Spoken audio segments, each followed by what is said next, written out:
Happy Friday! More appropriately and more specifically, happy Flower Friday.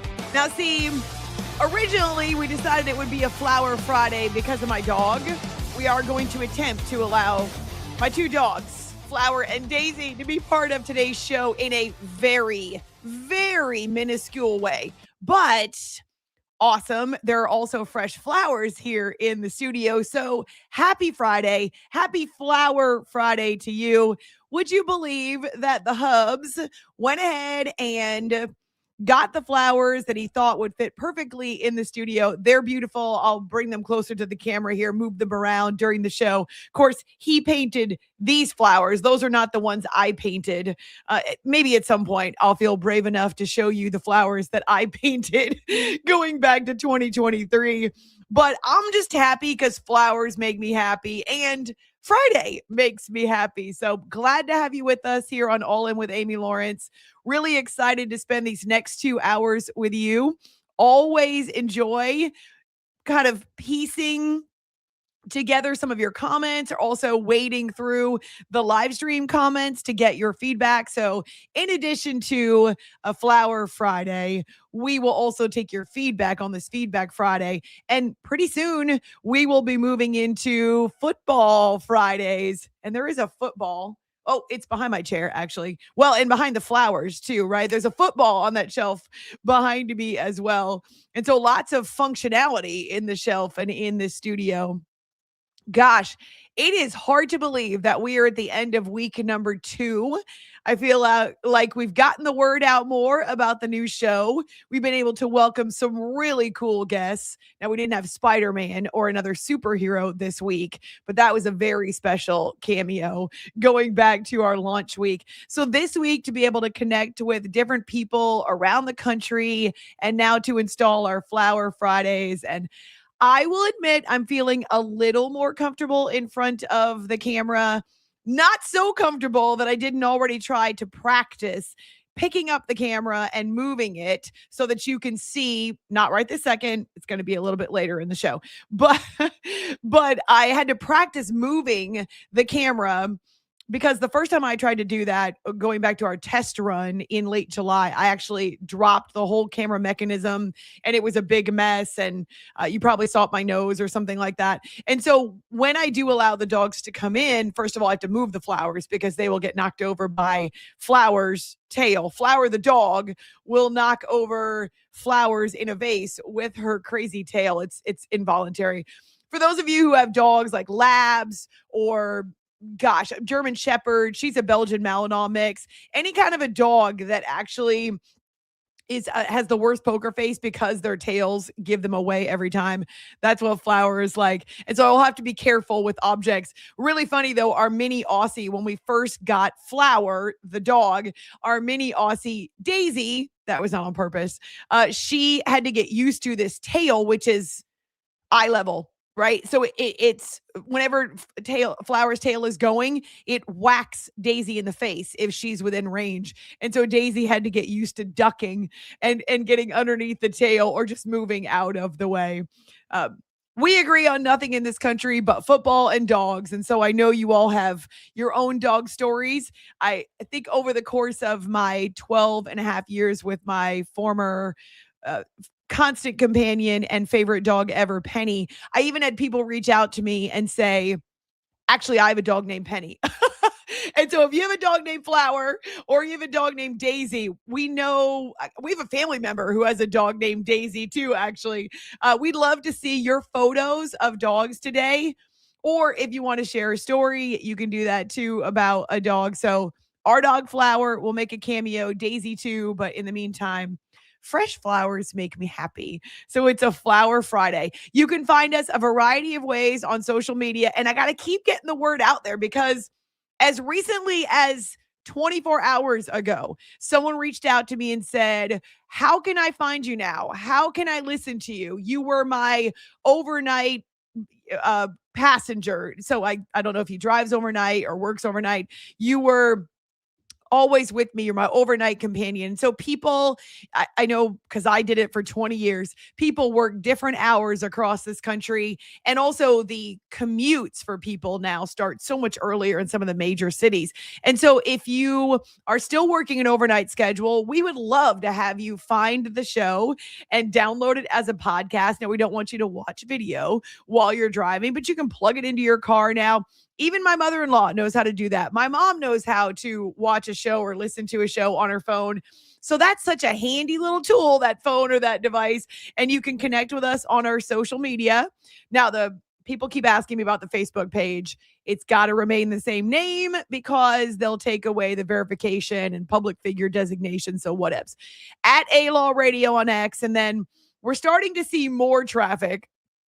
I don't know what constitutes healthy traffic because I'm not done Instagram or TikTok before now. But our boss, Corey, even though he and his family have just welcomed a brand new addition, a brand new baby, and we love that. I told him he needs to take some time off. He still continues to work with us a little bit and kind of help us to ease in, trying to find some corporate partners who will work with us here on the show because we love that, like a Waco Surf who works with Rogue Media Network. So yeah, if you want to connect with us on social media, or you can send your comments to our live stream, those will pop up later on too. So people who are watching after the fact, they can see them as well. So it's funny because I did a guest spot really quickly, just for a few minutes on John Morris's show this morning. Now, if you remember, he's the longtime voice of both Baylor football and basketball. He's the director of broadcasting there, associate AD in charge of broadcasting at Baylor University. And he is really the reason. He was the first domino to drop for me to get this job with Rogue Media Network and start doing my own show. Well, John invited me on his show. He was our first guest last week. And so I popped on there and he asked me how I'm getting acclimated to Texas. I try not to make faces. But he also asked me how comfortable I am now with almost 2 weeks under my belt. And I will admit, and I told John this and his audience, that I am getting more used to the camera. And there are benefits. There are to having the video. Now, I sometimes get tired of feeling like I can't, I don't know, make a funny face or grimace. Like when I make a mistake, I get upset at myself. And so you'll see that pass across my face because I do not have a poker face either, any more than say my dog has a poker face because her tail gives her away. But the video has benefits. And one of the benefits is that I can see our guests. For nearly 30 years, but even just if I'm going to highlight my time at CBS Sports Radio and Infinity Sports Network, one of the challenges is to make relationships and to connect with people when you're only talking on the phone or only talking through the radio.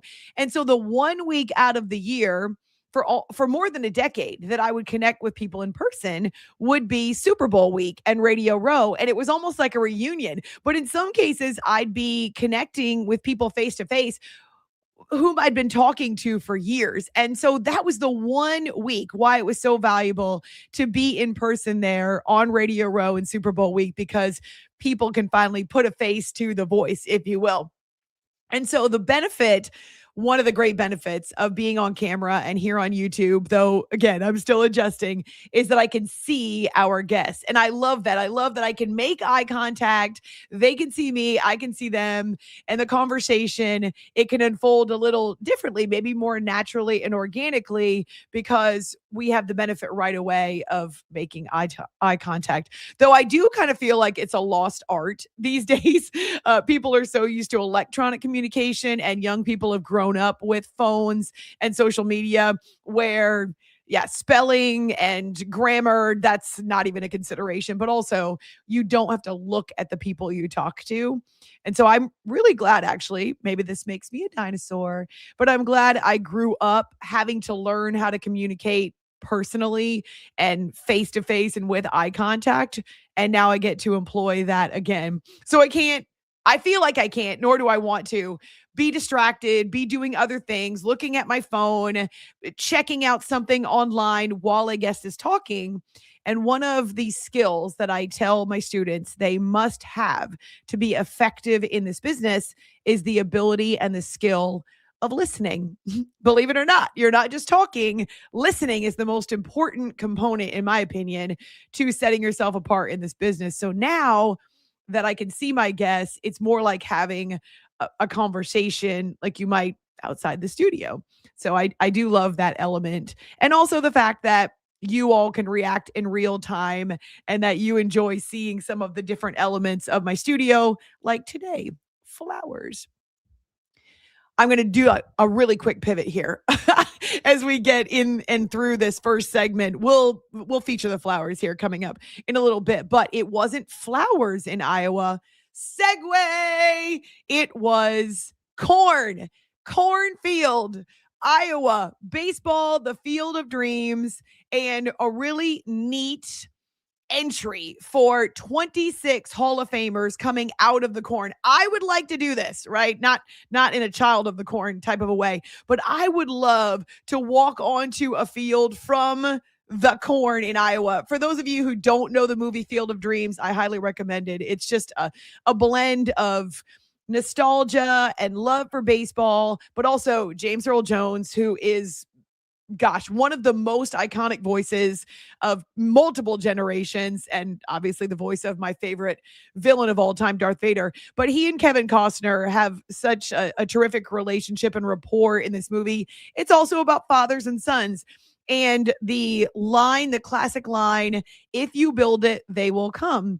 And a baseball stadium has been built there in the cornfield of Dyersville, Iowa. And now Major League Baseball goes every year. They missed 1 year for some renovations, but they're back in Iowa. And last night was the display, the game between the Phillies and the Twins in the cornfield in Iowa. And whatever, baseball action captivated you, great. Kyle Schwarber banged a couple of home runs. That's pretty sweet. The Phillies had a relatively easy win. But the neat moment and the moments that gave you chills before the game were seeing 26 different Hall of Famers emerge. And that's the perfect word, emerge from the corn.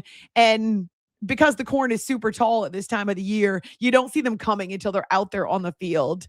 Guys like, Raleigh Fingers and Joe Torre and Jim Thome. And I mean, I could go on and on. Larry Walker and Cal Ripken and Ozzie Smith. And so it was a really neat display and the perfect way to start this game. Now, producer Zach, I'm sorry, I don't remember exactly what you told me that we have. Do we have some of the video or do we have the guys talking about it after? We have the video of the intro there that I can play for us. Oh, yeah, very cool. Let's let people see it.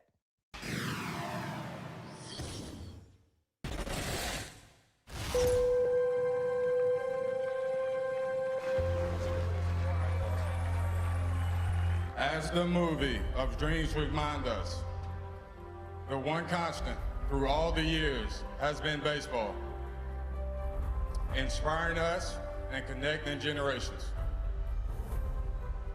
Tonight, we are honored to share this special field with many of the legends who have shaped our game. Gathered together on this Field of Dreams, the Philadelphia Phillies, the Minnesota Twins, and 26 members of the Baseball Hall of Fame.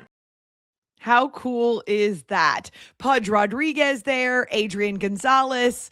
Oh gosh, all the names were running through my head as I was watching them there. But awesome, because you've got more recent Hall of Famers as well as men who go back generations and represent a different era in baseball. And yet the idea is that baseball is timeless, and baseball in a serene setting like a cornfield in Iowa can bring us all together.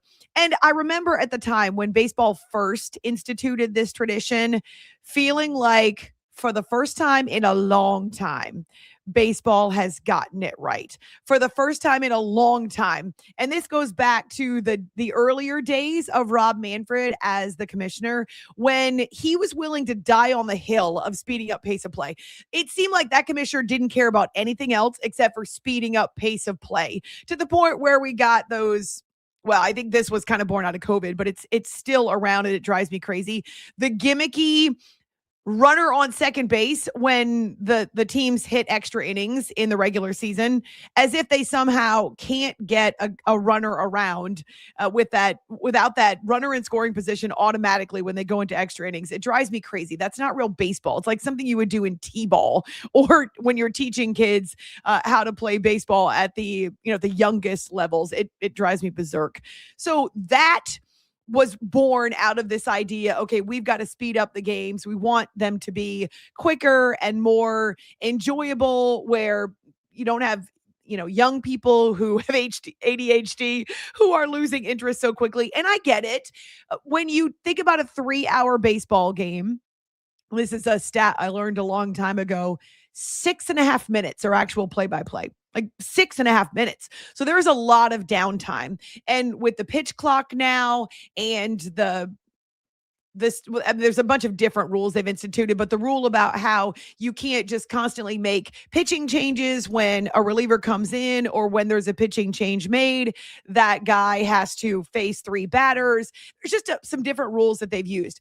And they finally started to work in a way that fans are used to them and fans accept that these are just new technologies and wrinkles to the game they love, and it didn't necessarily ruin everything. But going back to the early days of Rob Manfred as commissioner, it felt like that's the only thing he cared about. And baseball struck it rich, in my opinion, when they decided to take these games back to Iowa and the Field of Dreams.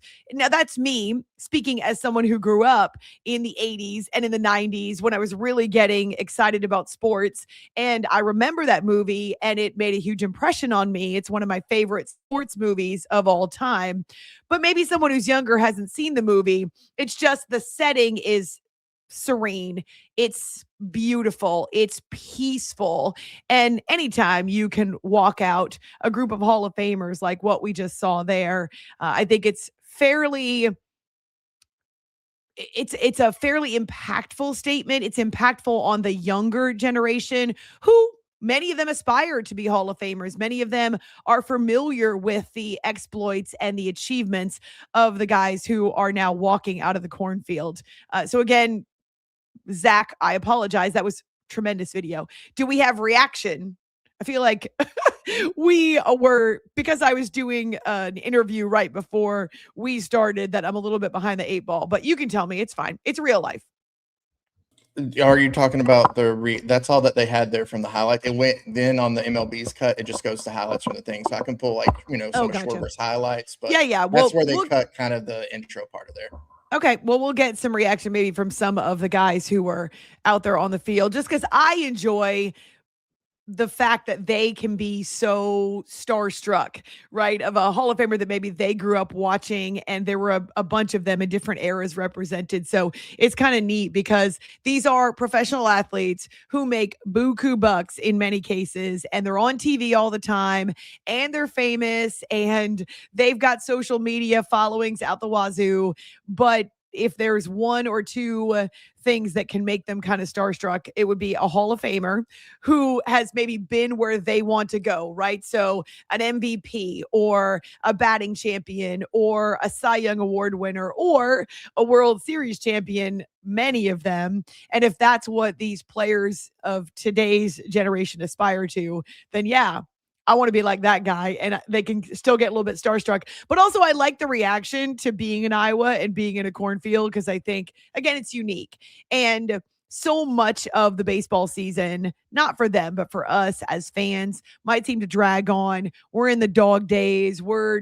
Still weeks to go. The 162 game regular season. And yeah, these athletes, they will hit the wall at some point. It's a long season. It's a marathon, not a sprint. So to have this kind of game to break it up feels similar to me to what the NHL does when they do the outdoor classics and the winter classics. And it's just a break, and it's something to look forward to. Maybe an international game in the NFL or even in the NBA, where you've got guys who can look forward to this different atmosphere and this new experience that gets them out of the rut, so to speak.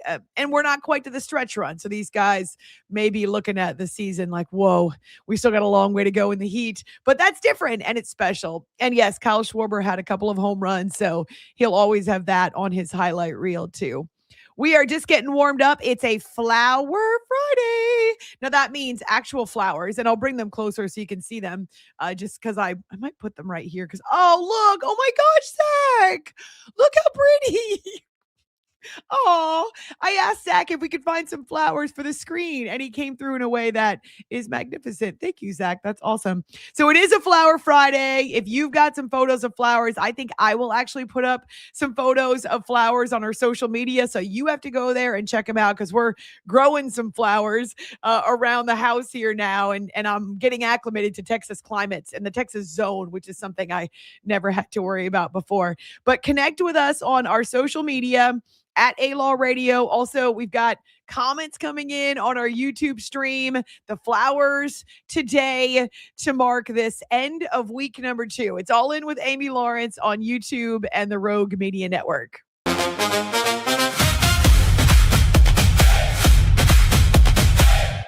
Lake Waco Golf Club is a semi-private facility nestled along the north point of Lake Waco, one of the few facilities in Texas to have a full 18-hole regulation golf course as well as an executive 18-hole par 3 golf course. Plus, check out their bar and grill, which is open to the public. And if you're not a golfer, then enjoy time by the pool or even enjoy fishing around Lake Waco. Become a member today and call to book your tee time. Lake Waco Golf Club, where family and friends fun begins. Check them out at lakewacogc.com for more information.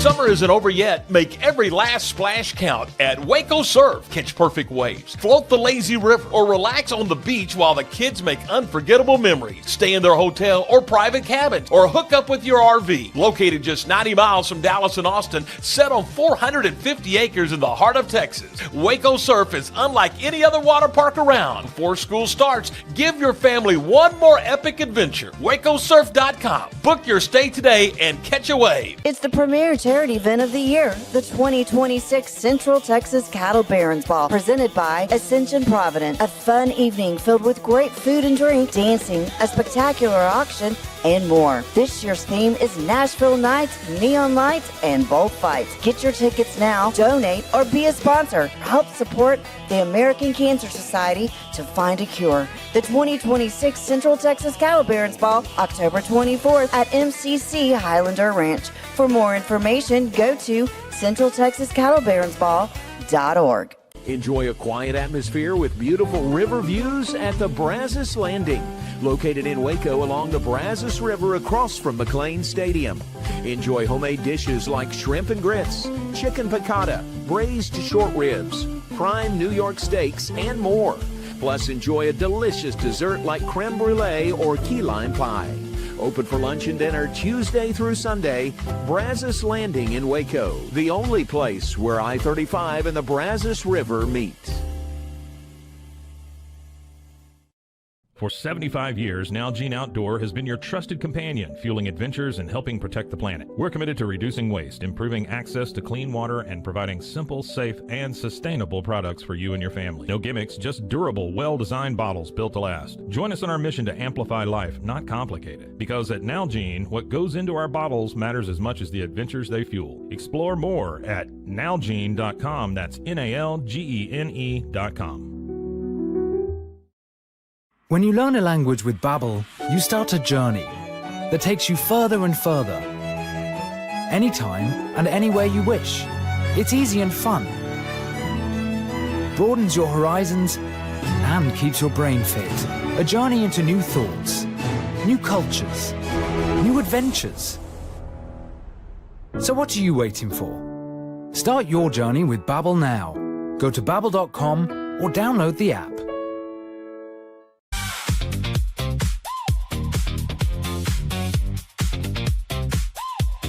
I am working on it. I don't yet have my post up with flowers, but it is a Flower Friday. There are some flowers here in studio. Oh, learning how to point backward and on point, be on point when the camera is essentially flipped. And coming up a little bit later, so next hour, I will attempt, actually, I'll try it. I'm not sure I'm going to be able to do it, but I will try it.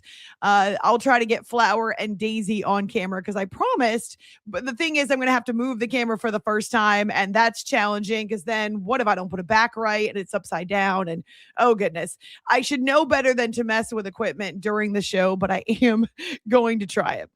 Thank you for all your good mornings and your happy Fridays, and of course, your flowers too. So we are glad to, as we round this, like through this last week, through this Friday, as we make the rounds here on the show. I know I speak for Zach too. I think we're pretty excited that we've almost made it through 2 weeks, and that so far we feel like we're making steady progress. Now, we've had some technical issues that have derailed, not quite derailed, but have been frustrating, and we're still, I think, working out some of the ways that we want to attack the show and kind of dress up the show a little bit, like with the flower icons. Those were so fun and are so fun. And also making use of the banner at the bottom and what kind of videos can we share with you. I still have told Zach that I want to do some memes and GIFs that we might be able to throw up. Haha. That's mindful of the very first day of the show when my dog threw up behind me in the middle of the show. I don't think I'll ever live that down. But we are starting to see more people make it part of their routine, that they either join us live, like many of you are in our stream, or finding the show after the fact. So it's crazy in today's world with all the digital analytics and the fact that everything you do online is tracked and recorded. Everything. And there's no way to avoid it because your phones are spying on you. They're listening to you. You know how that works if you have a conversation with someone about a particular brand of shoes. Well, couple minutes later, without fail, on your feed, whether on your laptop or your phone, because they also communicate if you're on Wi-Fi, regardless of what device you pick up, it is going to show you an ad for that same brand of shoe that you were talking about, which is, it's so invasive. It bothers me so much. But what are you going to do?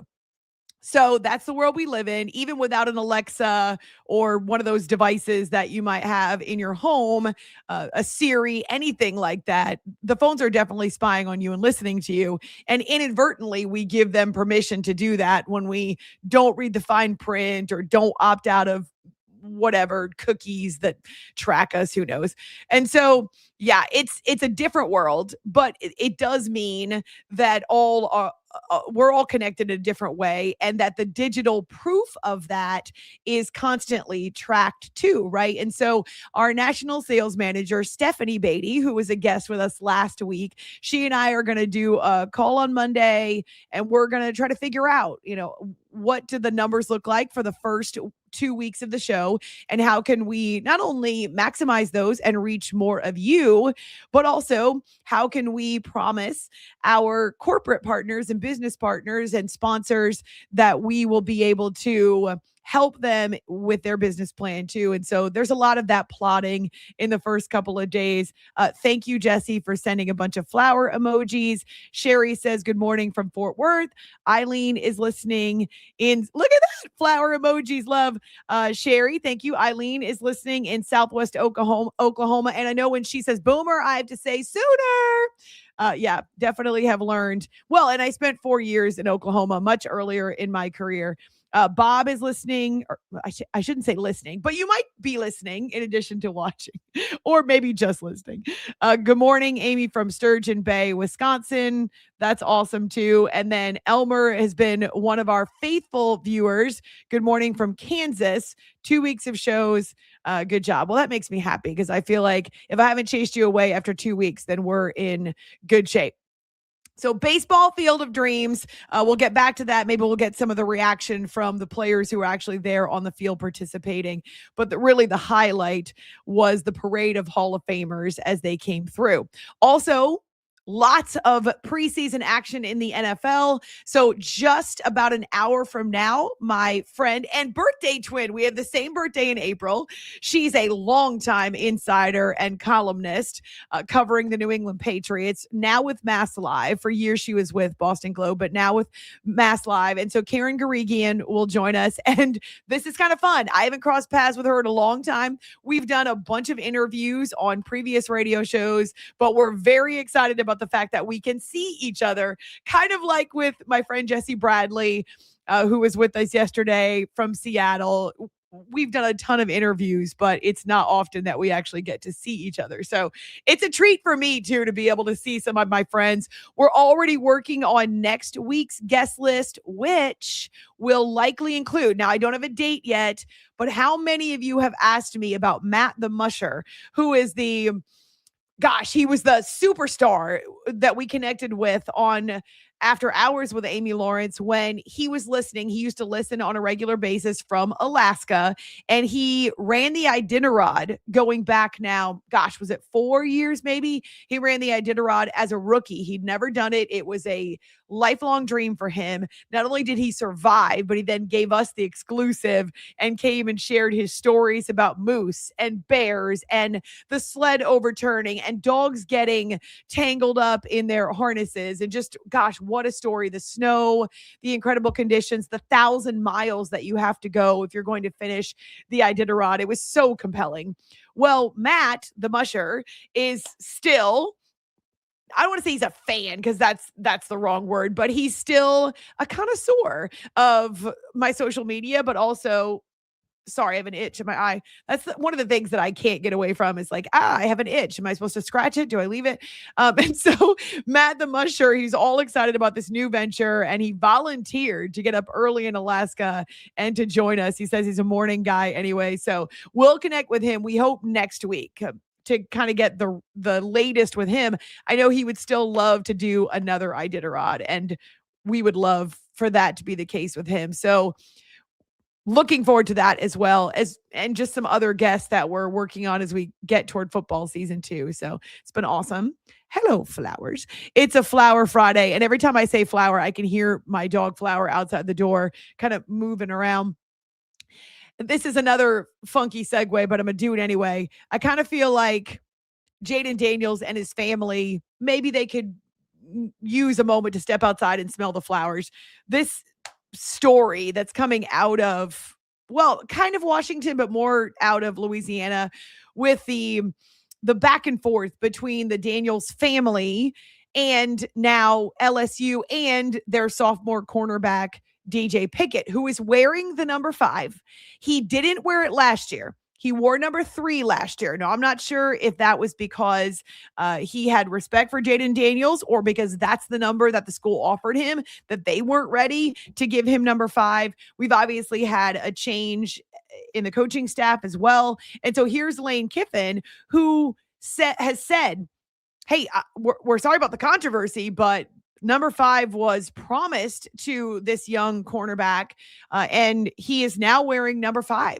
And so he's the first player to wear number 5 since Jaden Daniels was there and since he won the Heisman in 2023. Now, it may not seem like a long time. I get it. It's just a couple years, but LSU didn't retire the number and hasn't promised Jaden Daniels or his family that they would retire the number. But there has been a statement released from the family, which made the rounds of media and social media on Thursday. And I'll just use a couple of phrases from it because it's a bit melodramatic in my opinion. Of course, I'm not Jaden Daniels or his family, but the family is, quote, deeply disappointed and feels profoundly disrespected by LSU's decision to give Jaden's number to another player. And that statement goes on to say, Jaden and his family had every reason to believe that this number would be a meaningful part of his LSU legacy and would be honored and protected. That's the part that bothers me a little bit. So your number and your legacy are not protected if another young player wears it. Again, I'm not Jaden Daniels. I didn't win a Heisman, but They haven't even retired Joe Burrow's number, and he ended up winning a national championship with LSU. To me, as much as I enjoyed having a number that I wore most of my time as an athlete, I don't believe that the emphasis should be on the number. I think the emphasis should be on what Jaden accomplished and what it meant to the school to have him there and how he was an ambassador for the LSU Tigers. And yes, winning a Heisman, the school's third, and bringing extra attention. But the number it's just a number. I feel like your name is more important, and your legacy and how you represent LSU now in the pros is more important. Maybe, just maybe, DJ Pickett, this young sophomore cornerback, maybe he feels like he has to live up to that number. But how about have the number on display, have it on another athlete on the field? That means the number doesn't die. It doesn't wither on the vine. It's with the LSU Tigers as they go out and they attempt to make some noise this year. Well, DJ's father, so this is DJ Pickett's father, the cornerback who's now wearing number 5. And there wasn't a whole lot of fanfare. It's not like LSU put out a statement and said, hey, we've now got DJ Pickett wearing the number 5. He wore 3 last year. When he showed up for his first 2 days and spring practice, he was wearing number 5. And so his father has told The Advocate, this right here makes us want to wear the number more. LSU didn't say anything to us about the number, about us being able to wear the number. Coach Kiffin has been in full support of my son through this process. He said, my son's been in the middle of something that has nothing to do with him. My boy's been wearing number 5 his whole life. Now, Pickett's agent, because of course all college star players have agents now. His agent isn't commenting to ESPN or other outlets, but DJ Pickett himself did say, so now he's in the middle of doing these interviews about his number. It's the number I was promised by LSU. I wish Jaden the best, good player. He did real good here at LSU. So that's all, but I've worn this number my whole life. Again, I am in a different space. I can't identify, but I would think your name, your photo, your Heisman Trophy would be more important. And to underscore that, this blows me away that now you've got, while DJ Pickett and his family have no plans to give up the number 5, just out of the goodness of their hearts. Now you've got Jaden's family asking for the Heisman Trophy back from LSU. And I'll be honest, when producer Zach called my attention to that next wrinkle in the story, my response was, oh man. Well, actually, I think I said ha ha ha in a text message, but the fact that he wants it back now, the first word that came to my mind is petty. It seems petty. It's like, okay, well, you know what? You aren't going to preserve the number and protect the number the way that I want. So I'm going to go ahead and ask for my Heisman Trophy back. It's just, ugh. So here's something interesting. Joe Burrow says that LSU told him that the number 9 won't be worn again with all of this controversy. They're going to preserve the number 9. So, and that's relatively new. Okay. So that's not something that happened, say, I don't know, 2 weeks ago. But what we're seeing now is that the story as it unfolds, that Joe Burrow, and this comes from Joe himself. So he was doing a press conference with the Bengals logos behind him because the Bengals started their preseason on Thursday night. And so he was standing in front of a microphone and someone was asking him about it, about LSU football, about the number 9. He says, I don't have enough info on the Jaden Daniels situation to really comment on it. But he did say, quote, they told me they wouldn't use it again. Okay, so that was kind of his comment. He did answer the question, but didn't want to weigh in on, the rest of the controversy. And so it feels like now it's a tit for tat, or it's devolving into the level of petty, where now you want your Heisman Trophy back. Again, it's a piece of hardware. I promise you, at some point in your life, it's going to be on a shelf just collecting dust. The university has it on display right now, probably in a trophy case. Whereas, so people can see it, people coming through either the football facilities or in general, the athletic department. And it's a symbol of what they've accomplished and their legacy. But now Jaden wants it back. And so I don't know where this ends or if they can come to an agreement. To his credit, it feels like Jaden now is taking a step back and is saying this is not something I'm going to worry about. His family is the one that put out the statement. There's no way they put out the statement without Jaden understanding that this is what they were doing. For instance, my mom would never go public and put out a statement about me, my show, something that happened in my career. She would never do that without consulting me and making sure that I was on board. But I do know as a family member that I care more if my family gets attacked or I feel like my family has been wronged in some way. I'm going to be far more vocal in my support of a family member than I ever would if it's an attack on me, because I'm used to it. It's something that happens a lot. So Daniel's, while I don't believe there's any way his family did this without his knowledge and approval, he's maybe now taking a step back and saying, I've been locked in on training camp and that's my number one focus. He posted this to Instagram on Thursday. I have a lot of gratitude for my time at LSU. And I'm proud of what my teammates and I accomplished there. Obviously, there are issues to be worked out between my team and LSU. And my hope is that it will all get done privately. Oh, too late for that. Quote, my sole personal focus is on Commanders football. I realize the business of football is unique, and I trust this can all be resolved. Okay, so he's trying to take a step back because maybe it's gotten more attention than what he anticipated or what the family anticipated, but it's too late to put the genie, if you will, back in the bottle. There's no way. Now, it will die down as games start, both at LSU as well as in the NFL as Jaden gets back on the field. And yeah, he does need to focus on what's happening with the Commanders because they've got a new wide receiver in Stephon Diggs that they need to incorporate into the offense. He wants to stay healthy. Now it's Terry and Stephon. They've got a new tight end. I mean, yeah, they need to be paying attention to what's happening in the DC Metro and not what's happening in Louisiana. But it's too late to make this a private conversation with LSU. It's too late because now DJ Pickett and his family are involved. Now LSU has been put on blast essentially by the Daniels family. Now there's this request allegedly to get the Heisman Trophy back.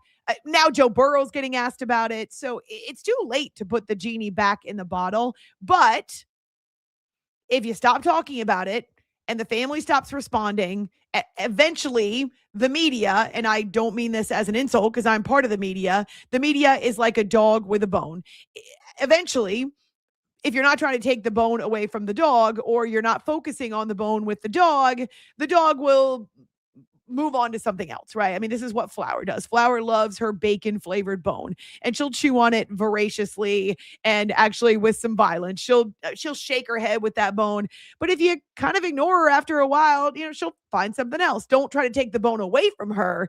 But when the bone is no longer a focus, well, she'll get tired of it. And I feel like that's the way it is with the media. The news cycle spins so quickly this time of the year. This is making headlines right now because LSU has got the number 5 on the back of someone else and because the family made a statement. But it won't be a top story, maybe even past the point at which Jaden gets back on the field for his first preseason action. It'll die down because something else will attract our focus. Like I said, it's the bone or it's the shiny object and we'll get attracted by something else because we do have ADHD in our society. It just feels like now's the time to bow out.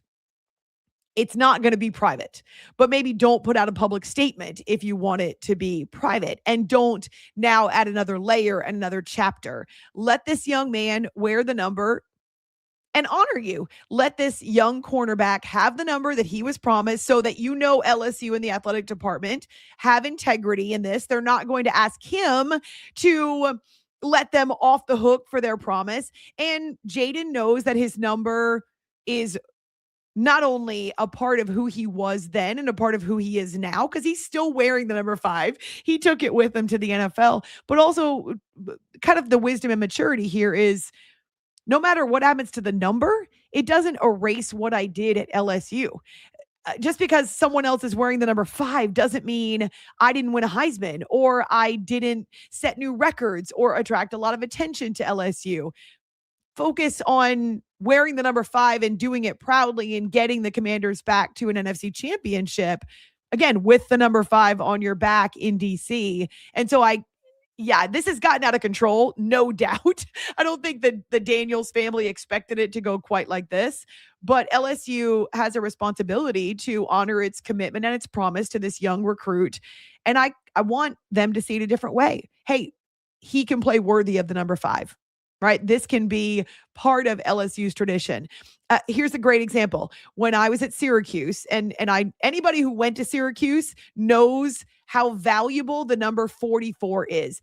Hall of Famers, incredible athletes have worn the number 44, both in football and in basketball. So when, as a Syracuse athlete, you have the number 44 on your back, or you are allowed to wear the number 44, then it becomes something special.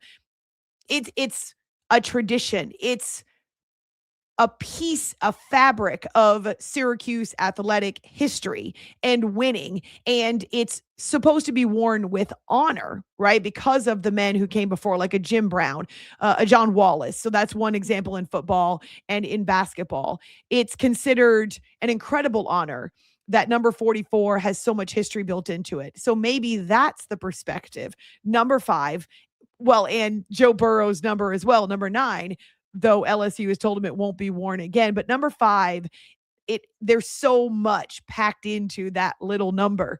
Let's make sure that as DJ Pickett wears it, or maybe someone else does down the road, that we honor that number and that we wear it with pride because of everything it represents to the university.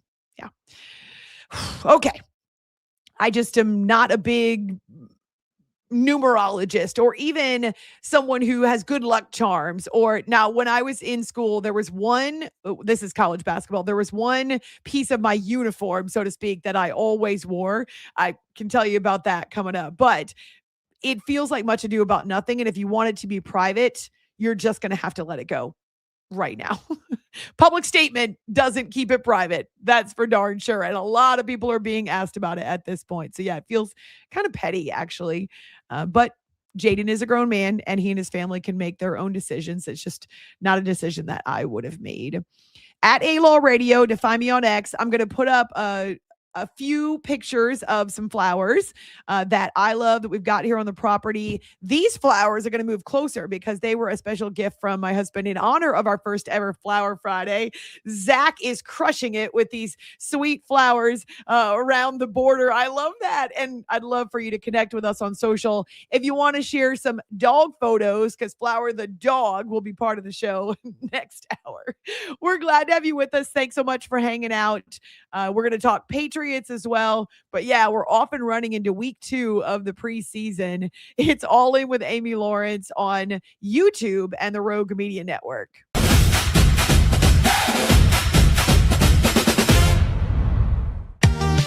Summer isn't over yet. Make every last splash count at Waco Surf. Catch perfect waves, float the lazy river, or relax on the beach while the kids make unforgettable memories. Stay in their hotel or private cabins, or hook up with your RV. Located just 90 miles from Dallas and Austin, set on 450 acres in the heart of Texas, Waco Surf is unlike any other water park around. Before school starts, give your family one more epic adventure. WacoSurf.com. Book your stay today and catch a wave. It's the premier charity event of the year, the 2026 Central Texas Cattle Barons Ball, presented by Ascension Provident. A fun evening filled with great food and drink, dancing, a spectacular auction, and more. This year's theme is Nashville Nights, Neon Lights, and Bullfights. Get your tickets now, donate, or be a sponsor. Help support the American Cancer Society to find a cure. The 2026 Central Texas Cattle Barons Ball, October 24th at MCC Highlander Ranch. For more information, go to CentralTexasCattleBaronsBall.org.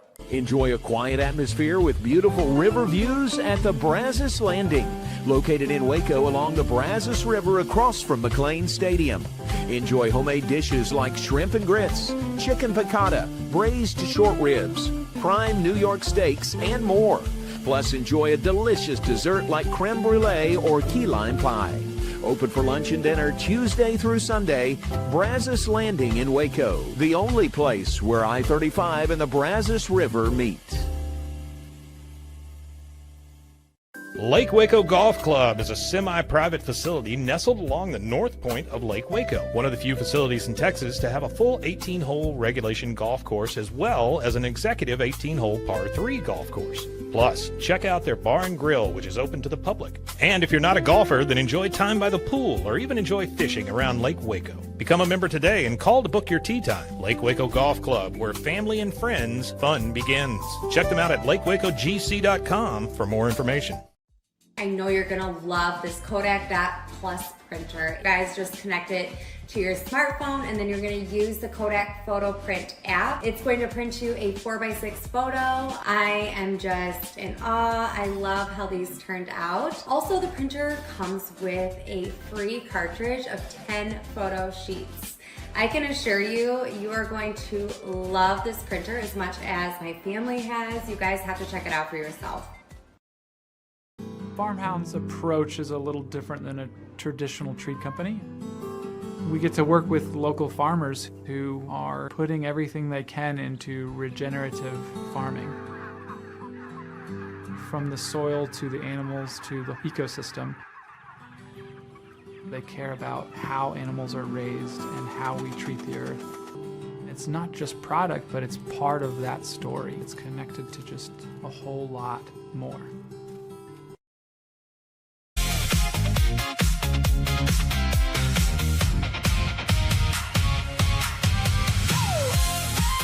It's a Flower Friday here on All In with Amy Lawrence. And I know I don't need to tell you the name of the show because it's there. However, I do still believe that there are some people, I think a lot of people actually, who are finding the show on their favorite podcast platform. And producer Zach tells me that that includes Apple, Spotify, Google, Amazon, however it is that you find your podcast. You just search for All In with Amy Lawrence. You can do the same thing on Instagram and TikTok. And I see that more and more people are engaging on those platforms as well. And then we've got a lot of people who are holdovers, shall we call them, not comb-overs, but holdovers from previous radio days where it's Facebook and it's X or Twix or Twitter or whatevs. I wish I could decide which one I wanted to use and stick with it, but I can't right now. I honestly go back and forth on every platform. Want to say good morning to those of you who are part of the live stream. We've got a few more people who are weighing in. So Linda says good morning from Tennessee, which is cool. We're kind of dotting the landscape around the United States. And we actually have had some viewers from Canada as well. And then Bob says he's watching on a TV. You know, my cousin was doing that earlier this week. So you can dial it up, I guess, with a smart TV. You can dial it up and you can put YouTube on it as well. It's so true.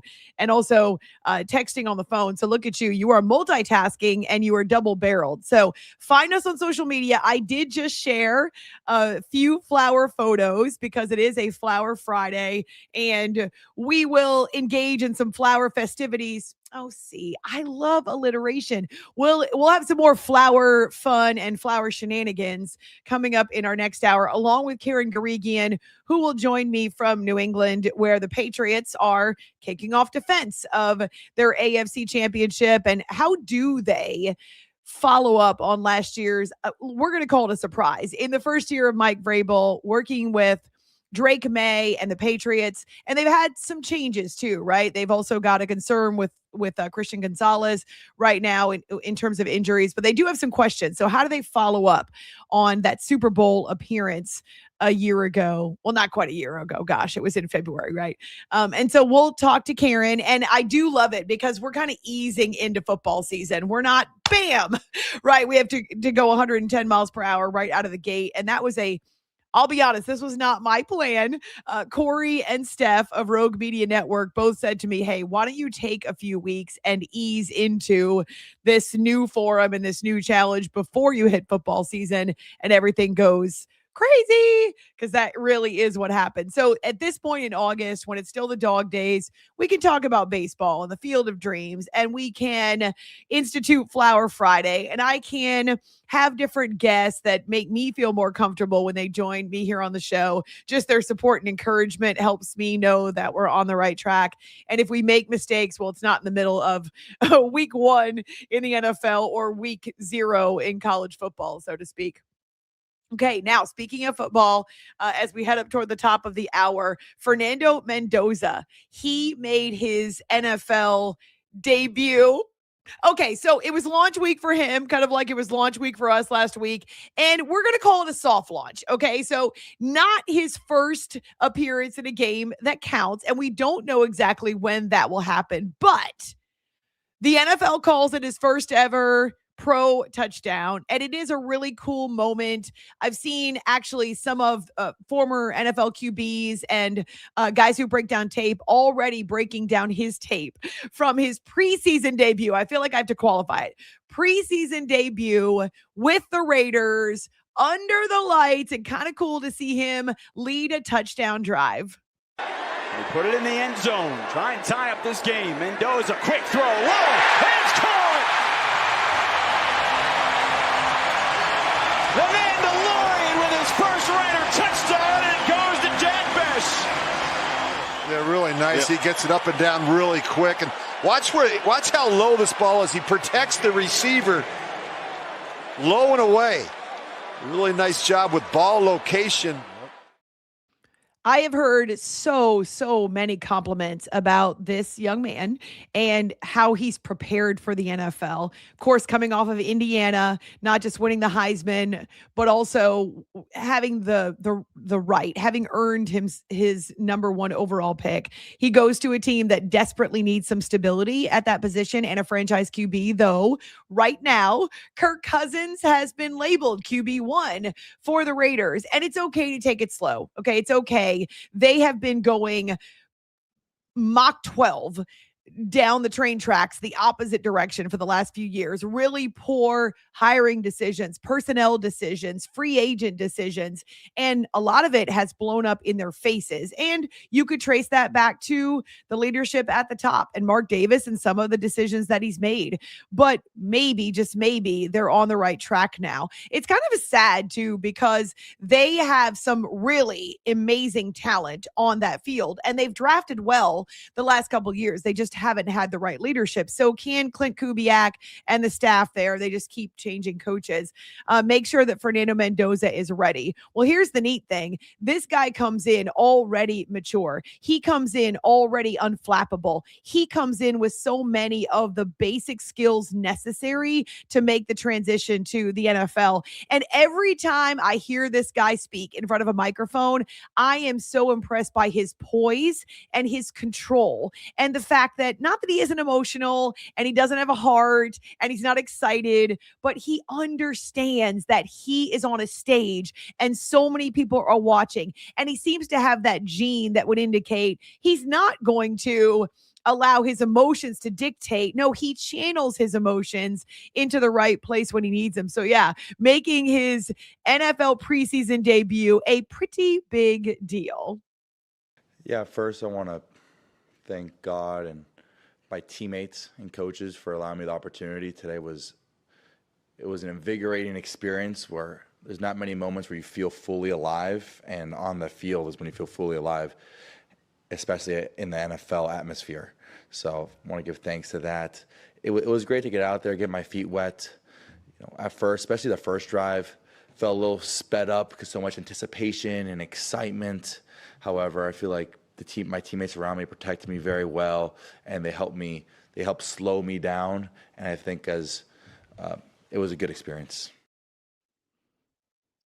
I'm telling you, every time he steps in front of a microphone, whether it's an interview on the field, post-game, after the national championship, he is humble. He is open and candid. You hear him talk about being invigorated and feeling fully alive on the field. He's a guy that is comfortable in the pressure cooker, and that's very evident. And obviously, him leading Indiana to a national championship certainly would have been unheard of, say 5 years ago. And even now, not being a blue blood in football, just awesome. The connection he had with his coach, Kurt Signetti. And so to throw him into the fire and into the pressure cooker, he handled it really well. And a lot of the analysts, even on this Friday, are talking about how comfortable he looks, how he doesn't have happy feet. He's not nervous back there. If he is, he's, again, using that emotion, his vision of the field, his understanding of how the play unfolds, where to look, even if he has to sidestep some of the pressure. And so I'm already impressed. And the Raiders have the conundrum. How quickly do you throw this young man out there? They want to win, of course, but I don't think the Raiders harbor any expectations that they're going to be a Super Bowl contender this year.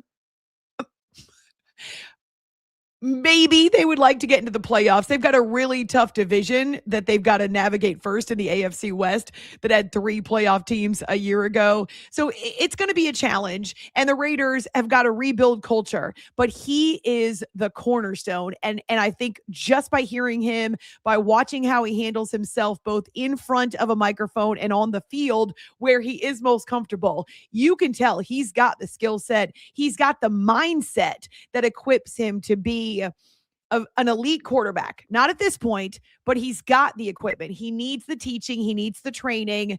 They're starting fresh in Vegas, but he feels like the right guy at the right time to handle the weight of that responsibility on his shoulders. And he can learn a lot from a Kirk Cousins. You can say what you will about Kirk. That dude is smart. He's navigated a lot of changes, various different challenges thrown at him in the NFL, different franchises, different voices, various coaches. He's seen pretty much everything there is to see about the business of the NFL and navigating being in a new situation. So he's a great resource for Fernando Mendoza as well. So yeah, we're off and running. A lot more games to come in the next few days. So by the time we get back together on Monday, we may have even more to talk about, though it's still fake football and it's only week 1 of the preseason. We've got a few more weeks to go.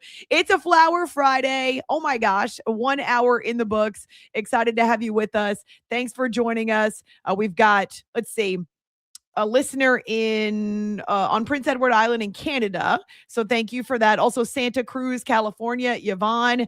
Richard is checking in from Estero, Florida as well. I'm keeping Zach on his toes. And we've got the flowers in the corner. Look at that. I bet they look really pretty in HD. Awesome. It's a Flower Friday and you guys are hanging out with us, which makes me happy. Thank you so much on YouTube and the Rogue Media Network.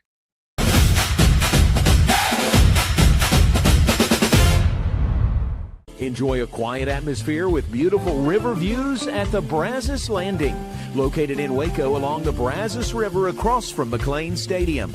Enjoy homemade dishes like shrimp and grits, chicken piccata, braised short ribs, prime New York steaks, and more.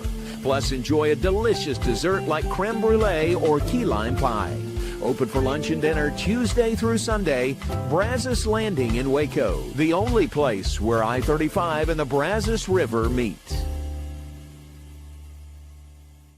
Lake Waco Golf Club is a semi-private facility nestled along the north point of Lake Waco, one of the few facilities in Texas to have a full 18-hole regulation golf course as well as an executive 18-hole par 3 golf course. Plus, check out their bar and grill, which is open to the public. And if you're not a golfer, then enjoy time by the pool or even enjoy fishing around Lake Waco. Become a member today and call to book your tee time. Lake Waco Golf Club, where family and friends fun begins. Check them out at lakewacogc.com for more information.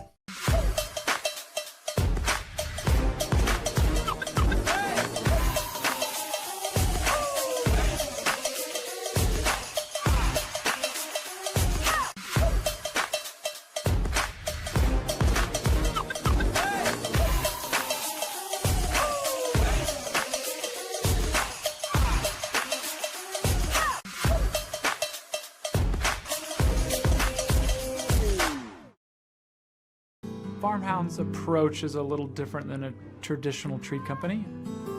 We get to work with local farmers who are putting everything they can into regenerative farming. From the soil to the animals to the ecosystem. They care about how animals are raised and how we treat the earth. It's not just product, but it's part of that story. It's connected to just a whole lot more. Tervis is all about staying hydrated with style and durability. You can trust Tervis tumblers to keep your drinks the perfect temperature, hot or cold, for hours.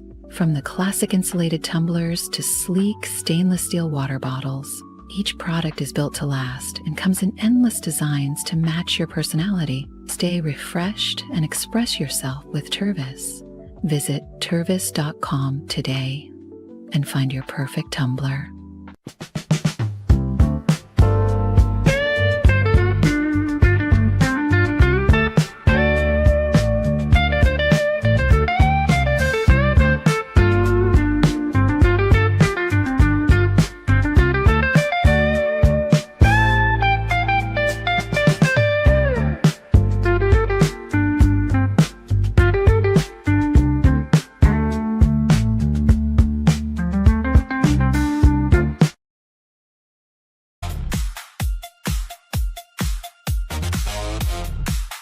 Oh, hey, look, there's some flowers. Oh my gosh, they're so pretty. Now, the one thing that video doesn't help you do is to smell the flowers, okay? So when we talk about stopping and smelling the flowers or stopping and smelling the roses, of which there is one right here, I can do that, but you can't do that. But I highly recommend that on a Friday. Here, let's pull this down a little bit, and I will put these here. Oh, you guys. Look how pretty they are. Here, I'll spin them around. Now, see, this might be my favorite part of being on video. You might decide that the favorite part is seeing my dog flower in a little bit, but look how pretty these are. This is a total surprise. As I'm still getting used to the schedule, my husband was out doing something and I was taking a nap because I had done a Sirius XM show late the night before. And so I was feeling a little like I got hit by a semi truck. I think that was Wednesday. And I got up after my nap and came out of the bedroom and there were flowers. And my husband knows I am a fresh flower freak. I had to be careful how I said that. I love flowers. They make me happy. And one of my major concerns, and I'm not kidding you, real worries about leaving New Jersey to come to Texas. Not that I didn't think Texas had flowers, but just the heat is so different and I'd have to learn the flowers all over again. But also, I was worried that the flowers that I had, because in my home in New Jersey, let's see where I can put these right. Oh, see, that's perfect. My home in New Jersey, I had different flowers that bloomed almost every month of the year, starting with crocuses in February and then the daffodils in March. I'd worry about them if we got early spring snow. Like, no, go back into the ground. Be careful. And so I love flowers. And then I had hydrangeas and some roses, though those were a challenge. And the favorite were the peonies that would bloom in May. And every year they would bloom the same week that I had signed the papers on the house. So they were just a really sweet gift. And they made me so happy when I would see them bloom. And so I was nervous.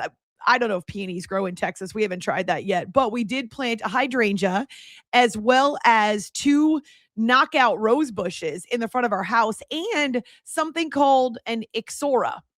IXORA. I'd never heard of it before. Maybe those of you who have a green thumb have heard of an ixora. Well, it's orange flowers. At least this one is. I don't know if they're all orange flowers, but this one was orange flowers. And I, of course, love orange. It's my favorite color. And so I picked it up and said, babe, let's try this. So we planted the ixora. If you go to my X account at A-Law Radio in honor of the Flower Friday, you will see the ixora. It almost looks like a hydrangea, but it's bright orange blooms. And it was covered with flowers when we bought it. I think we got it at Home Depot, actually. We've been to Home Depot so many times since we moved. So we got it at Home Depot. And like I said, it was covered with orange flowers. So it grabbed my attention. Well, when we planted it in the ground, of course, the blooms eventually fell off and all the flower petals were on the ground. And I was a little nervous because you wonder that transition from a pot to the ground, is it going to take and are the roots going to stay healthy? and it's now covered with its second set of gorgeous orange blooms. So I did take a photo. Check it out again at ALAW Radio. I'll try to throw it up on our Facebook page and maybe Insta and TikTok as we head through this Flower Friday. I love it. It makes me happy. And so here I am, the benefit of the video. I'm reveling in video again because there's some flowers there and I get to share them with you. A few more of your hellos and good mornings. We've got one from Chicago. And if you want to add your name to your post, I mean, people can see, maybe you don't want to add your name. Actually, I can understand why you might not want to. But that is a longtime listener and someone who's connected with me a bunch from Chicago, and he's blind. And so radio as theater of the mind, I always love the fact that you don't feel like you're missing anything if you've got a great host who can describe the action or tell a story. But I do love the fact that he's now paying attention and following along with our YouTube show. And then also another one from Cypress, Texas. Hey, not that far away. Yay. So good morning, good day, happy Friday, happy Flower Friday to you. And yeah, if you want to weigh in on our YouTube stream, those comments are preserved when we replay. Now, coming up in 10 minutes, Karen Guregian, who's a longtime insider and columnist covering the New England Patriots. How do they top what they did a year ago? Or how do they follow it up? Because as coaches will tell you, every single year is different and there's no guarantee. The margin between the haves and the have-nots, I say it a lot in the NFL, is minuscule. It's tiny. You almost can't see it. And so one injury or one change, even if you have the same exact roster, and I think the Seattle Seahawks, they do have a very similar roster on defense this year. They lost Kenneth Walker, the Super Bowl MVP running back, but for the most part, the vast majority of their starting roster is intact. But that doesn't mean anything. They're in a really difficult division in the NFC West. Well, I have already done a lot of paying attention to the San Francisco 49ers, have asked some questions of different insiders about their health. If they're healthy, they won 12 games a year ago. If they're healthy, they can be a force. But there are a lot of analysts and even those who will dare to make Super Bowl predictions in July and August, which I will not do. But there are a lot of people pointing to both the Seahawks and the Rams as the top two teams in the NFL this season. If you want to weigh in and let us know who you think will hold the balance of power there in the West, or just in general, the teams that stand out to you after the moves they've made in the offseason. Of course, we'd love to connect with you on the YouTube stream, or as I say, you can find us on our various social media sites. And yes, we do monitor them every day. Don't worry. It actually, as a side note, it cracks me up sometimes when people will post comments on our social media and they'll refer to me as she or her. She has a great show. I'm happy to hear from her again, as though I don't actually look at them. No, I'm a bit of a control freak, especially when it comes to what my social media is putting out there. And so I do, in fact, monitor and post on these sites, if not daily. Well, Facebook and X, I do. Those are my sites. But even the Instagram and the TikTok. I mean, if my name is on it, I want to know what's happening there. And I do trust Zach with our podcast and some of our social, and also Corey, my new boss. So it's a stretch for me. Yet another step outside my comfort zone to allow other people to be messing with my social media. You remember, gosh, I'm trying to think of who the celebrity was. But it does happen sometimes that celebrities will fire off an ill-advised post on social media. Ashton Kutcher, that's who it was. I don't remember what he was posting about, but I do remember that he put something out there on social. He does have a PR team, but he posted on his social himself, and it turned into a firestorm for all of 12 hours or whatever.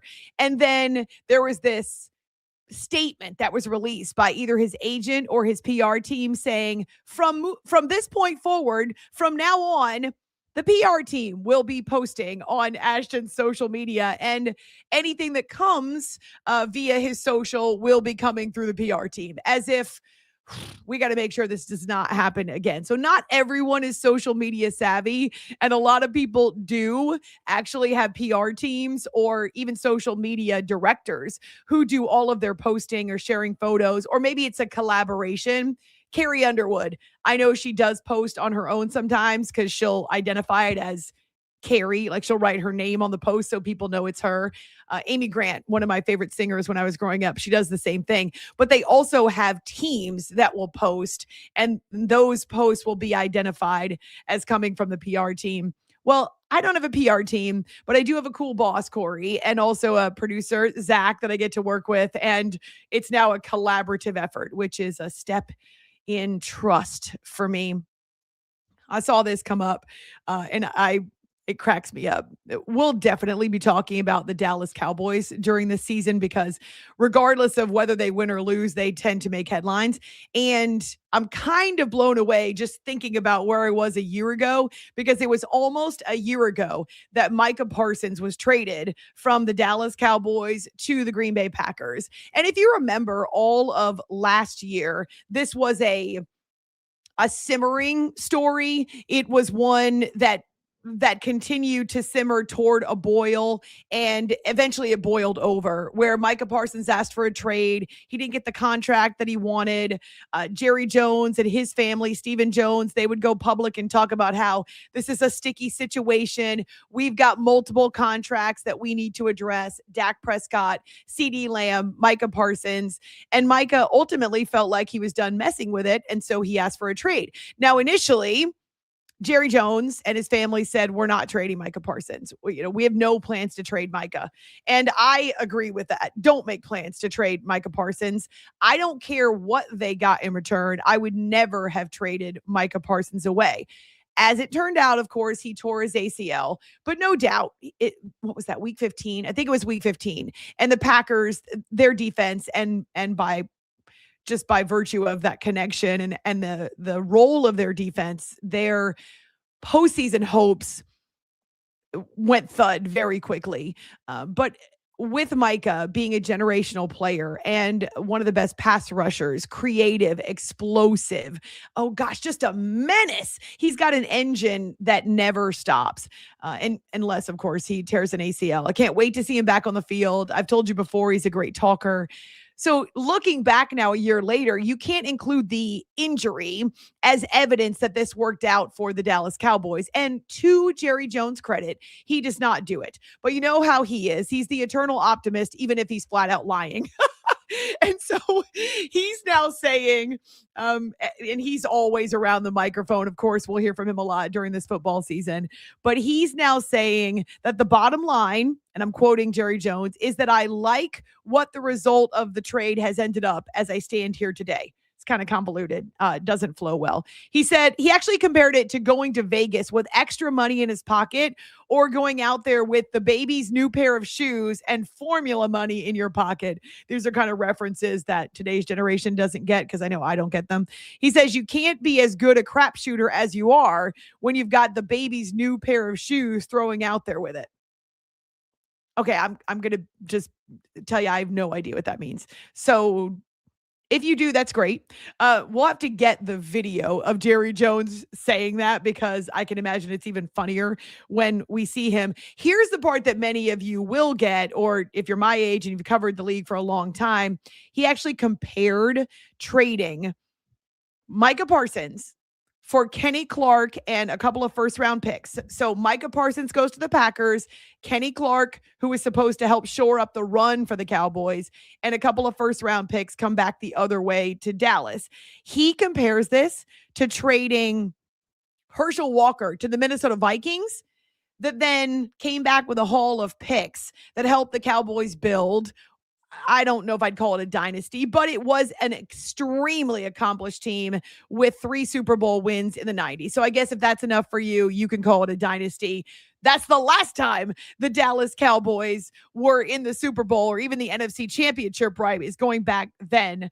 And yes, it did help them to pick up the core players that would put them in position to win. But that's not the same thing. I mean, they fleeced the Vikings with Herschel Walker. In this case, I think there's a lot of people who believe that the Packers got the better end of this deal. We don't have full evidence, right? We don't know how Micah Parsons' career will pan out the rest of the way, or even who those picks will end up being. Now, they did get pass rusher Malachi Lawrence. That was the first pick that they got out of the Micah Parsons trade. So he's just starting. We don't know how he's going to end up on the field as well. Only time will tell. Or my mom's favorite phrase, which kind of drives me crazy when I'm impatient and I want answers right away. She says, we'll wait and see. I don't want to wait and see. But in this case, we do have to wait and see because we don't actually know. All right, quick break. Our thanks to Waco Surf, even as the summer dwindles away and a lot of kids and teachers are back in school, but there's still time to work in a trip to Waco Surf, whether you stay, whether you drive your RV, you stay and play. That's the whole idea when you need relief from the heat. We've got my friend Karen Guregian, longtime insider and columnist covering the New England Patriots. She will join us straight ahead in the midst of everything happening in training camp on this Flower Friday here on All In with Amy Lawrence, YouTube, and the Rogue Media Network.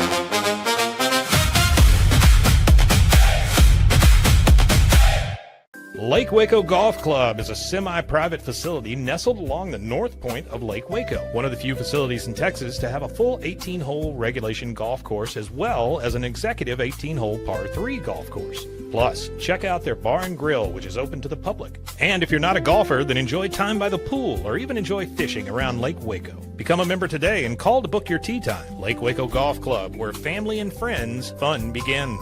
Check them out at lakewacogc.com for more information.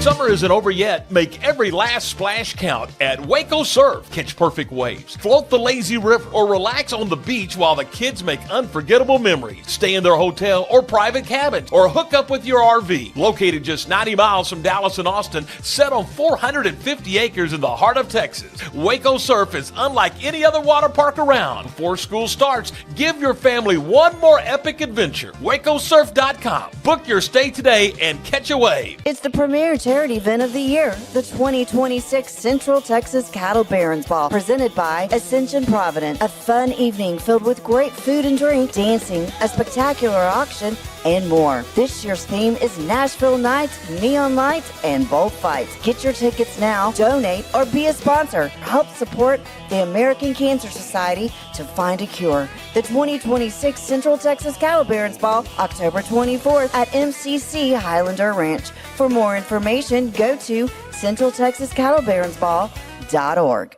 Enjoy a quiet atmosphere with beautiful river views at the Brazos Landing, located in Waco along the Brazos River across from McLean Stadium. Enjoy homemade dishes like shrimp and grits, chicken piccata, braised short ribs, prime New York steaks, and more. Plus, enjoy a delicious dessert like creme brulee or key lime pie.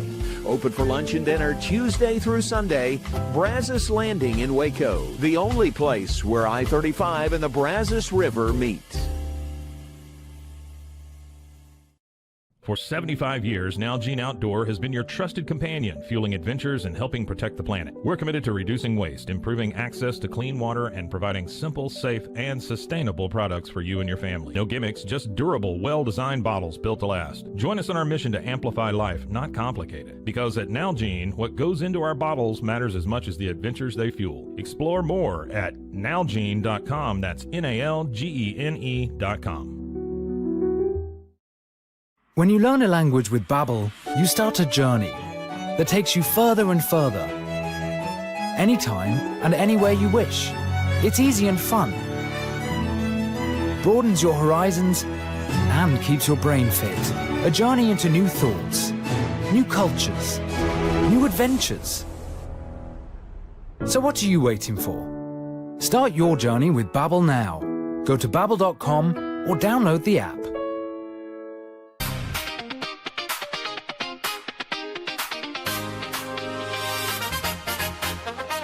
It's a Flower Friday. Why not? Flowers make me happy. Got some fresh flowers in studio, and soon Flower the dog will make an appearance against my better judgment, she's not going to throw up today. That was last week. However, she does get rambunctious, so I got to be careful because I could see her knocking things over with her tail. That's still to come. Thanks for joining us.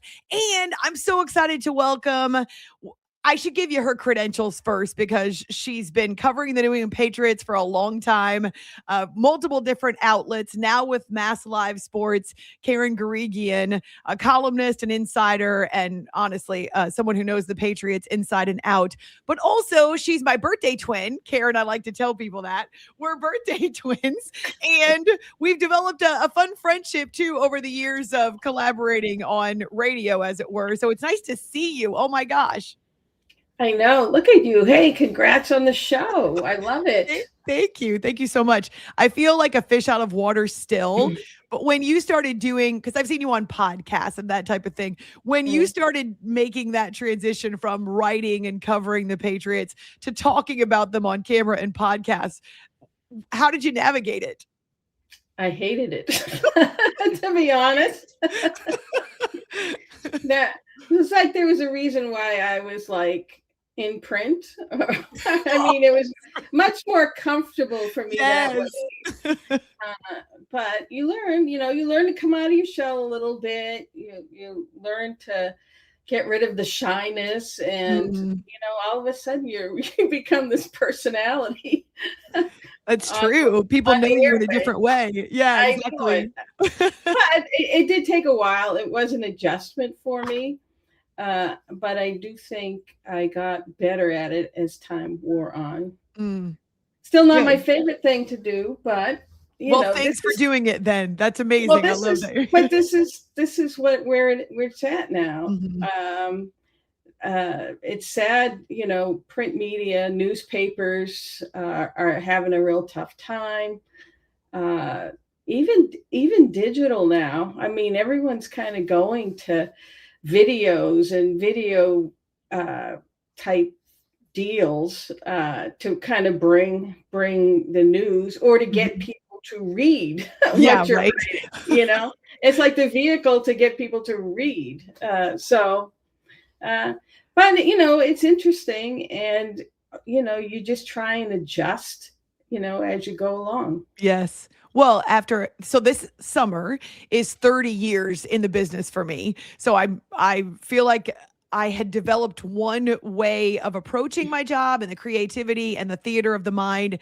And so there are some benefits to video because, as you say, people are attracted to video. Sometimes that's the mechanism by which we attract fans with the bright, shiny object, right? The video. But also I make faces. I talk with my hands. And Karen, you'll understand this as a female.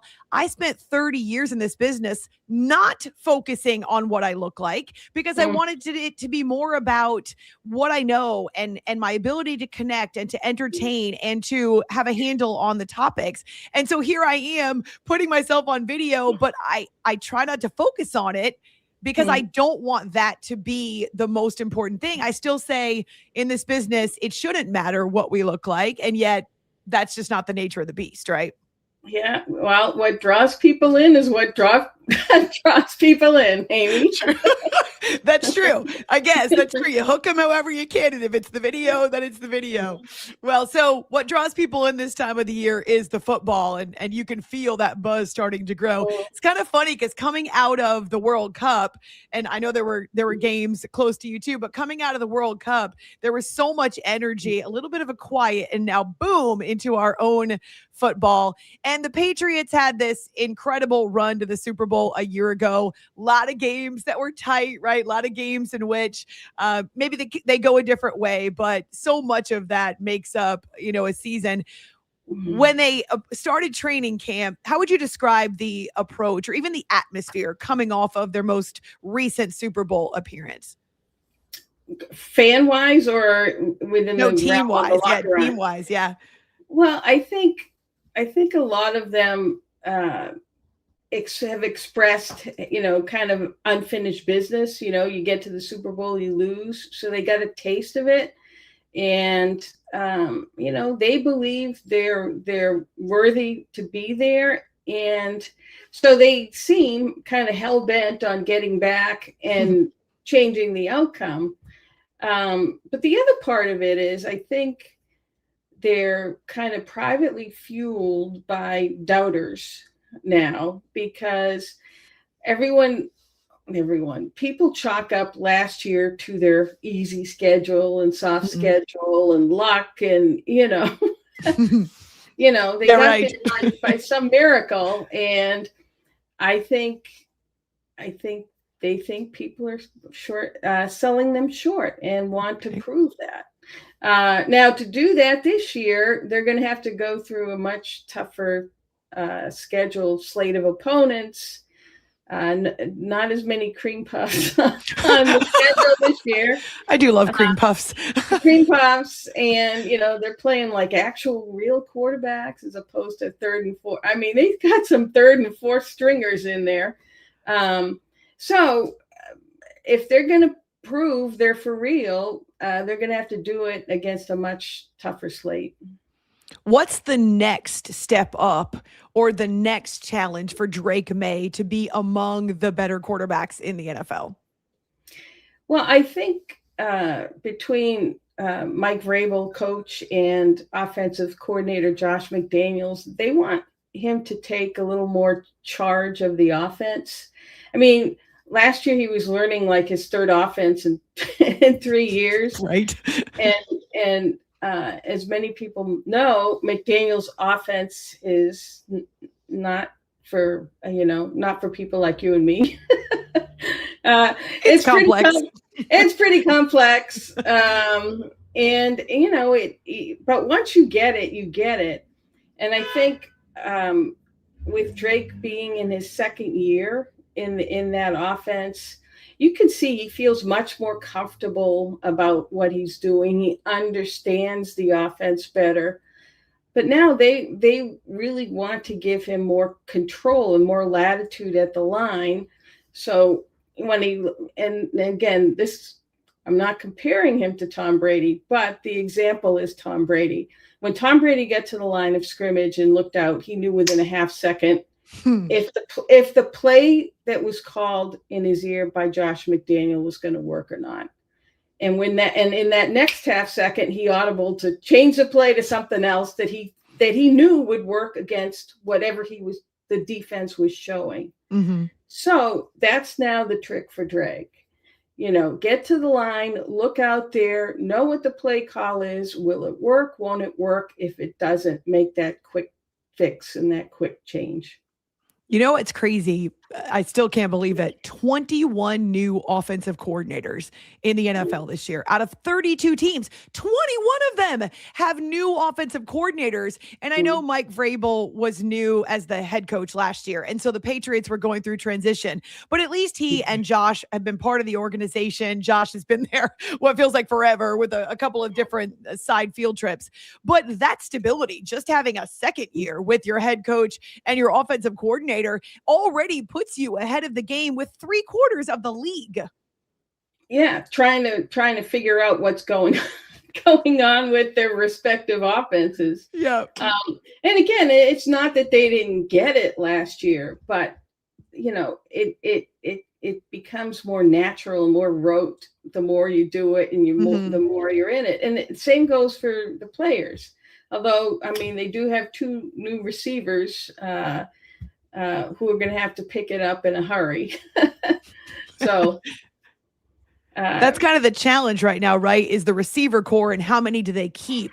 So kind of looking through it, Stephon Diggs is gone. What stood out about the receiving group to this point? Well, I mean, they've changed from top to bottom.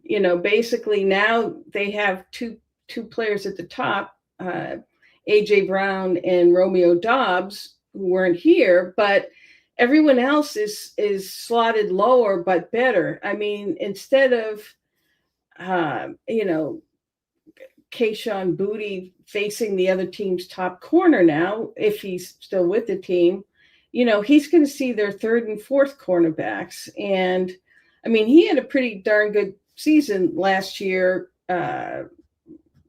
playing against the opposite team's number 1 or number 2 corner. So everyone is slotted better, and you actually have a receiver now in A.J. Brown who will take the top off defenses. Their safeties are going to have to worry about them. They can't just play in the box, stop the run, or keep an eye on Drake running the football. The defenses are going to have to play more honest with A.J. Brown on one side of the field. A lot of talk about Christian Gonzalez, his health and what's going on with him. What's the latest that you know, Karen? Well, is that a loaded question? Well, it is. Obviously, he's he's looking to get a contract extension, and he's eligible for one. Many other players in his draft class have gotten huge money deals. And he's so far, I mean, it was surprising that he wasn't what you'd call one of these hold-ins, like at the start of camp, where you show up, but you kind of don't participate in the My back hurts. Yeah. Yeah. Well, whatever. But you're trying not to get hurt. You know, if you get hurt, well, gee, see that $1 million down the, drain, how many millions? So, right. But he was participating, and then they had the joint practice on Tuesday with the Colts, and he was AWOL, missing. Well, for us, he was AWOL, but he was there, and he did the previous practice come down hard, but again, it didn't seem like that big of a deal. But when you're in a contract dispute, you can make a big deal out of anything. So Mike Vrabel said yesterday or last night that he's physically unable to participate. He didn't use the word injury. Very carefully. Physically unable. So I think, it's push is kind of coming to shove. A few weeks earlier, team owner Robert Kraft kind of volunteered to all of us on the first day of training camp that they had already pitched to Gonzalez an offer that would make him the highest paid cornerback in the league. And obviously, we think at least that's what Christian Gonzalez is looking for, because he is an elite corner and one of the best, if not the best in the league at the position. We didn't get any intel on how much of that was guaranteed, which is an important detail nowadays. Yes. I mean, you could be the highest paid and have no guaranteed money or little guaranteed money. So the details were missing, but now it's more a question, or it seems like, does Christian Gonzalez want to be $1 more than the highest paid cornerback? Do you Technicality. Think, just get the highest, or does he want to really make a huge statement leap? And so I think kind of maybe that's where the hang up is. All right. Well, we'll see. I mean, these things tend to work themselves out. Although I was just talking about what the situation with the Cowboys last year devolved. And it went from Micah Parsons is going to get a deal, we're going to take care of him, to all of a sudden he's a Packer. So sometimes they take a dramatic turn, these types of stories. But yeah, hopefully that doesn't happen with the Patriots and Christian. Karen, so I saw that you had posted, you'd written about Adam Vinatieri and his Hall of Fame career. I was wondering, having seen him there in Canton and hearing his speech, what was your reaction to how he accepted his new bust and gold jacket? To be honest, I was slightly floored. I mean, my mouth was going, did he really say that? And then as I'm getting used to the Belichick cheerleading thing, right? It didn't stop there. I mean, he was nudging Tom, and I mean, Peyton, alluding to cheating scam. I mean, wow. And it was. I think the audience thought it was pretty funny. I'm not sure about the Patriots, although I think Adam has since come on a local radio and said, he meant nothing by it. I mean, he called Belichick the best ever. So right, he was just trying to inject a little humor, but it was interesting the humor that he chose. right. So the fact that Bill Belichick wasn't there, I suppose, can be explained because of his UNC responsibilities. Bob Kraft, both of those guys, it was a surprise that they weren't. Supposedly plane difficulty. Oh, there you go. Right. But I mean, both of those guys. Several planes, so I don't know. Nice. They were all grounded. Had a couple of planes. I don't know. But I've seen him come in from a helicopter too. Oh, so see? Oh my gosh. Yeah, he could have been there if he wanted. He's got friends with planes too. So I think that would have been easy to do. They will end up as Hall of Famers, but it was a little odd not to have Belichick there for Adam Vinatieri. And I was wondering if that was a statement about, hey, well, I'll get there when I'm getting my own bust and gold jacket. Well, yeah, I mean, it's been this big thing about the lack of Patriots in the Hall of Fame, and the two of the ones at the top being Robert Kraft and Bill Belichick. I mean, how does Bill Belichick not get in the first time? How does that happen? No idea. And Robert Kraft has been passed over year after year after year, and it's kind of mind blowing a little bit. So I don't know. Maybe they were protesting that as opposed to Adam Vinatieri. Plane issues. I like that.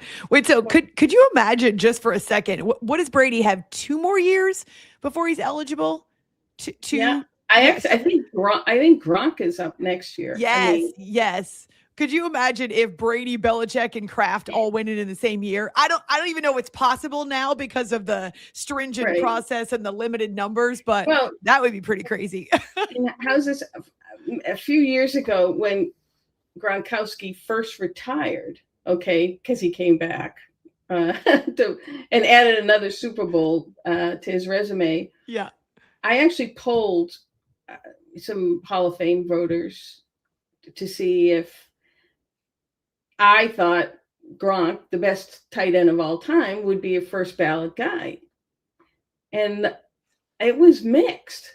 Like he wasn't going to be a slam dunk first ballot Hall of Famer. So I don't know. I think Gronk should get in when he's up, but you never know with these people. Well, I feel like my mind is open now, again, because of the process.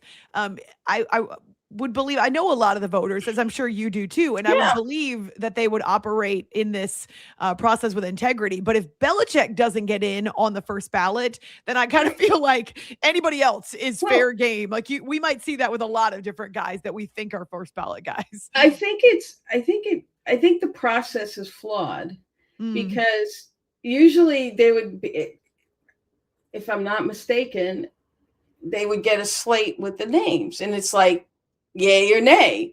So they would add up the yays, right? And whoever got the most yays were in top 5 or whatever it was. Now, because there's this section and that section and whatever, they want you to give like rank a top 5, right?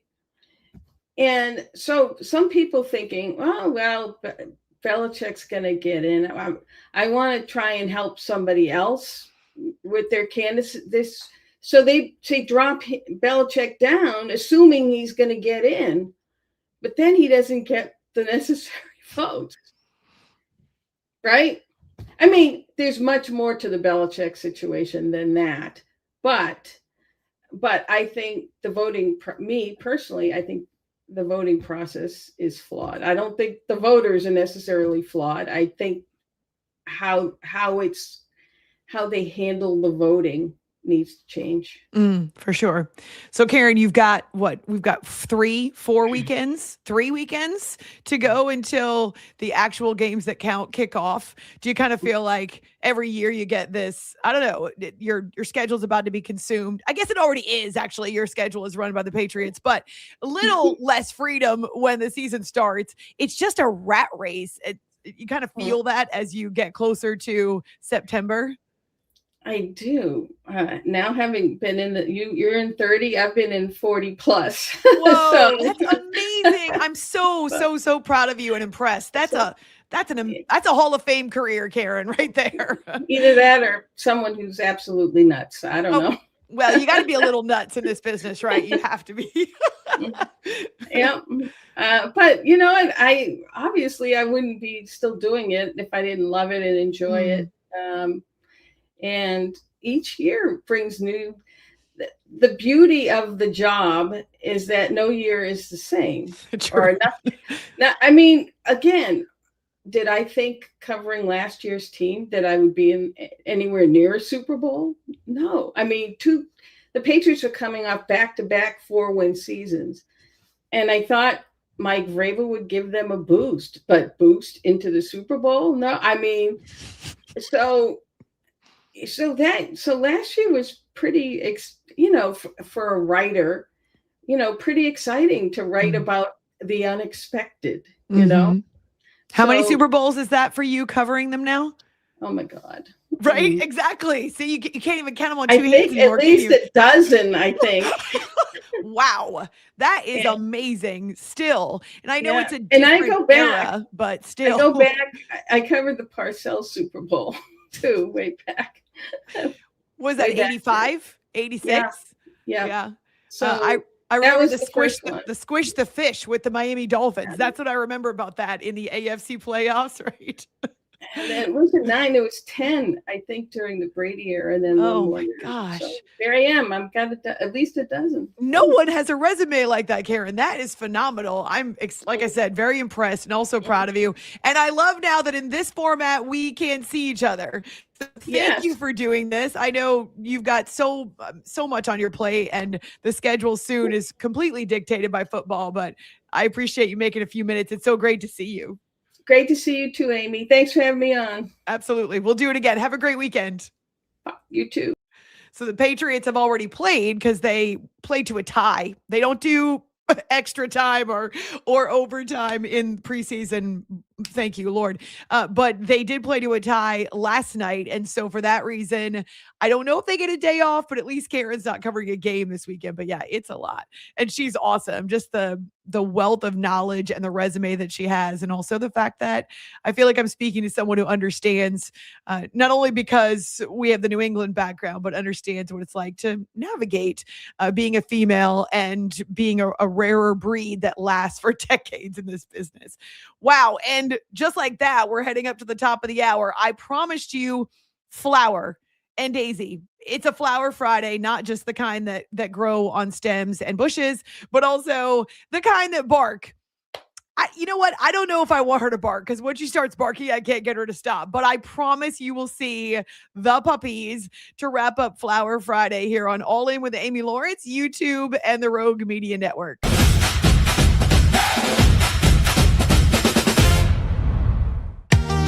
Summer isn't over yet. Make every last splash count at Waco Surf. Catch perfect waves, float the lazy river, or relax on the beach while the kids make unforgettable memories. Stay in their hotel or private cabin, or hook up with your RV. Located just 90 miles from Dallas and Austin, set on 450 acres in the heart of Texas, Waco Surf is unlike any other water park around. Before school starts, give your family one more epic adventure. WacoSurf.com. Book your stay today and catch a wave. It's the premier charity event of the year, the 2026 Central Texas Cattle Barons Ball, presented by Ascension Provident. A fun evening filled with great food and drink, dancing, a spectacular auction, and more. This year's theme is Nashville Nights, Neon Lights, and Bullfights. Get your tickets now, donate, or be a sponsor. Help support the American Cancer Society to find a cure. The 2026 Central Texas Cattle Barons Ball, October 24th at MCC Highlander Ranch. For more information, go to CentralTexasCattleBaronsBall.org. Enjoy a quiet atmosphere with beautiful river views at the Brazos Landing, located in Waco along the Brazos River across from McLean Stadium. Enjoy homemade dishes like shrimp and grits, chicken piccata, braised short ribs, prime New York steaks, and more. Plus, enjoy a delicious dessert like creme brulee or key lime pie. Open for lunch and dinner Tuesday through Sunday. Brazos Landing in Waco, the only place where I-35 and the Brazos River meet. Lake Waco Golf Club is a semi-private facility nestled along the north point of Lake Waco, one of the few facilities in Texas to have a full 18-hole regulation golf course as well as an executive 18-hole par 3 golf course. Plus, check out their bar and grill, which is open to the public. And if you're not a golfer, then enjoy time by the pool or even enjoy fishing around Lake Waco. Become a member today and call to book your tee time. Lake Waco Golf Club, where family and friends fun begins. Check them out at lakewacogc.com for more information.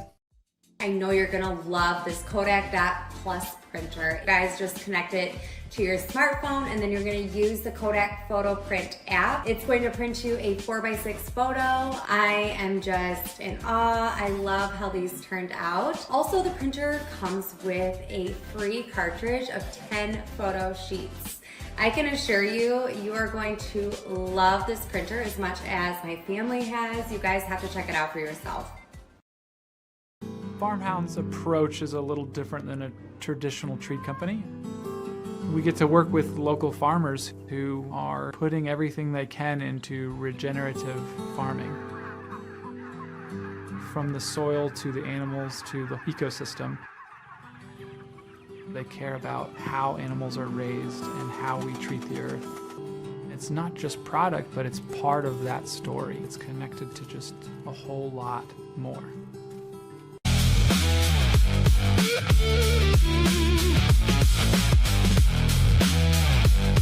It's a Flower Friday here on All In with Amy Lawrence, and you guys, I'm cheating. I let the dogs in. I moved the camera a little bit. I'm cheating. I've got treats. Oh my gosh, look, they're flowers. Zach, look at that. They're flowers. Okay, so we're going to try this because I feel like the dogs don't, well, they listen better. You all know, if you are dog lovers and dog owners, that they listen better. Oh, there's flowers everywhere. I love this. And flowers here. So now I'm going to move the camera. This is going to be crazy. Let's hope I don't drop it, but I want, nope. I didn't want it to come off of the computer. See what happens. See if we can show you. Oh, hi, Flower. You want your treat? Oh, yeah. Hi, Daisy. Daisy, do you need a treat too? You need a flower treat? Wait, Daisy, come out of the shadows. Wait, Daisy, come here. No. See, they don't listen. Flower gets all of the treats. Daisy girl. Oh, there you are. Hi, Daisy girl. There we go. That's it. Oh my gosh, look it. Hi, babies. Let's see if we can put this up. Oh, look at that. Oh my gosh, I feel like a pro with a camera. Wait, kind of. Flower, do you want another treat? You want a flower treat? Oh my God, why are you so cute? Why do you have such big teeth? You want to show people your ears? Do you want a treat? Oh, look at those ears. Oh, there's the tail. There's the tail. Okay, here, Daisy. No, Daisy gets one. Daisy gets one. This is such scintillating sports talk. I mean, it's a Flower Friday. All right, one more. Flower. Woof, woof. Can you sing? Daisy, can you sing? No, we'll save that for another time. Flower. Come on. Oh. Okay, now the thing is, can I get them to lay down for a second? Oh, shoot, I'm talking and not showing you anything. Oh, hi! Hi, Bubba's! All right, good. No throwing up. Do you hear me? We'll go play in a second, okay? Can you lay down? Oh, she's searching for crumbs on the floor. See? Oh, my gosh. Doesn't that just make your day so much better? Hi, Bubba. Hi, Flower. Can you sit? Oh, always with the sneezing. Hi, sweetie. Okay, all right. You're a good girl. Can you sit for just maybe say 7 more minutes? Can you sit for 7 more minutes? Flower girl. Oh, hi, Daisy. Hi, Bubba. So they know now that we go to, enough with the doggies. They know now that we go, oh my gosh, that wasn't terrible. Zach, was that terrible? You're a video person and an expert. Was that awful? No, not at all. I was making say that as I'm not even on the screen being a video expert, but no, not at all. Okay, that's awesome. Yeah, they're still looking at me though, because they really sincerely think that the treat should be a regular part of their Friday too. So it's a Flower Friday. Oh my gosh, we got flowers everywhere in studio and dog treats that look like flowers. And we've got to survive a few more minutes without the dogs doing anything crazy. So that was fun. If you want to send me your flower and or dog photos, I would love to share those at A-Law Radio or on our Facebook page. But my goodness, we're going to have to turn that into a short clip because who doesn't want to see dogs? It makes you happy on your Friday. Yeah, as we head in through these next couple weekends of August, I feel like I want to take as much of my personal time away because once college football and the NFL start, and then October is the busiest month of the entire sports calendar. Not only is it college football, a lot of the conference rivalries then. It's also NFL. You've got the WNBA playoffs, which take place in October, and of course, Major League Baseball. And it's still a long way to go. There's still about miles 9 and 10 in their half marathon as I consider trying to train for another half marathon here in Texas, which sounds like death to me. But as I was thinking about it last night, watching the game unfold in Iowa, in the cornfield, there, I'm sure, were flowers close by in Iowa.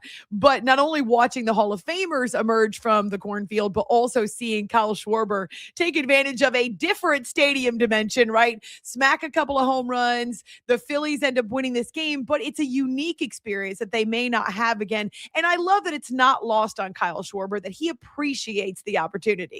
Just they did a really great job for us. I mean, just when we get here, going over to seeing the film set, being able to walk around, then we get back to the corn, you're able to meet all the Hall of Famers back there as well.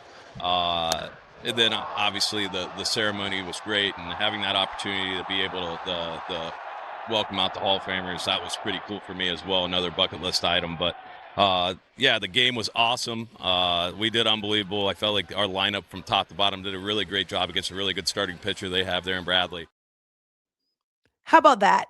Kyle Schwarber, a guy who's been around for years, calls this a bucket list item to be able to play in the cornfield in Iowa. And also, how neat was that? Just as I'm watching it again, I didn't notice this before, but as I'm watching it again, to watch the ball fly over the fence into the cornfield, come on, that's unique. Now, it's not these amazing flowers here. Thanks again to the Hubs who gave me actual flowers for a Flower Friday. Otherwise, I might have been trotting fake ones in here. We do have some silk flowers in the house. Actually, our wedding flowers were silk because we got married in December and I didn't want to take a chance that the flowers weren't beautiful and fresh. And now we've got the bouquets that stick with us. So really neat to see that at the cornfield in Iowa, which kind of is this juxtaposition with, hey, it's still summertime. It's still August. It's still the dog days, if you will. And yet we're moving forward into football. Glad to have you with us. I just want to say my thanks again. As much as I have not gone outside in August, I've actually noticed that I've been outside a lot less in August. We had a week in July. Wasn't July 4th week. It was the week maybe after July 4th. We had 15 inches of rain in 5 days. Our pond on our property overflowed. I told the story before, but we had no idea there were fish in our pond until we were following the stream as it overflowed down the far bank, and that there were hundreds of baby perch just laying on the ground behind the pond. And so we rescued as many as we possibly could into buckets. But yeah, a lot of them died because they couldn't breathe. And so we were expecting it to be a very fishy Friday and a fishy smell. Some animals came along. My husband caught up with a coyote actually who was down there eating some of the fish. And I don't know if it was birds. We've got cranes and herons. We've got lots of birds, obviously. If it was birds, vultures, maybe coyotes, maybe some hogs. I'm not really sure whoever ate them, but in the next week, all those dead fish were gone. So that was good news. But yeah, the 15 inches of rain were really the last rainfall that we got. So now it's a month later. And though we did end up doing some yard work and mowing last week, we definitely don't need to do it this weekend because the grass is starting to get brown. And I know that that's kind of a unique, or not a unique situation, in the South and in the Midwest, the places that have been just hit with crazy heat. We have had a few days that have gotten into the actual triple digits, like the temperature has hit triple digits. Mostly, though, it's the real feels that are crazy. 109, 110. No joke. One day last month, I think it was late July, we had a day of the real feels in which it was 116. And so that means really crazy humidity. And so as I've stayed inside more and more, I am actually anxious for us to get forward into football season. It's not the same fall, if you will, than what I'm used to in the Northeast and other parts of the country. But if it provides some relief and it allows me to be outside a little more, that'll be great. So thanks for joining us on this Friday. See, I'm looking at a few more of the comments. We've got, let's see, people weighing in from Modesta, California. That's awesome. Thank you so much. And my thanks to Karen Guregian for her time when she could be taking it off. I mean, she was covering a game last night and now she's appearing on our show today on this Friday. So happy Flower Friday to you. My thanks to producer Zach. Zach, we've made it through week number 2. It's awesome. Hope you enjoyed the dogs. Check out the YouTube channel for all the clips as well as full editions of the show and your favorite podcast platforms to follow us all in. We'll talk to you on Monday.